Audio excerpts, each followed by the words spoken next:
Ey, kulishni qarang. Hozir bu qiz bizani ajdoriga ishonmayapti, aktiviga.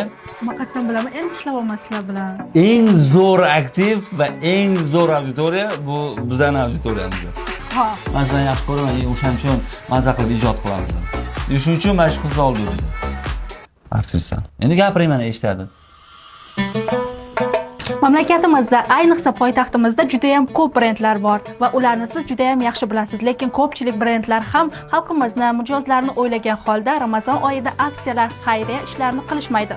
Balkim aslida qilishga ham majbur emasdir, lekin xayriya xalqimiz madaniyatining bir qismi. Biz Honor kompaniyasini atrofimizdagi qahramonlar deb nomlangan aksiyasini bir qismi bo'lganimizdan juda ham xursandmiz va o'zimiz uchun ikkita qahramonni tanlab oldik. Xullas, Honor kompaniyasidan ajratilgan sovg'alarimizni ikkita qahramonimizga hadya qilmoqchimiz. Siz kimlarga? Men doktorlarni tanladim.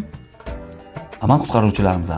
Umrini yarim qismini boshqa insonlarni hayotini saqlab qolish uchun sarflaydigan shifokorlarimizga hamisha minnatdorchilik bildirsak arzimaydimi? Albatta, ular bunga munosib.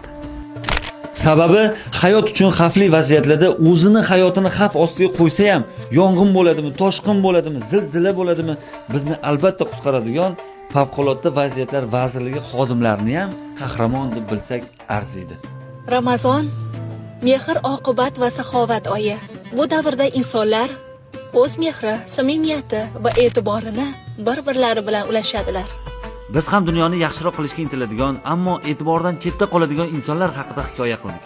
Ularning mehnat faoliyatining o'zi mehr ulashishga tengdir. Nima deysiz? To'ppa-to'g'ri.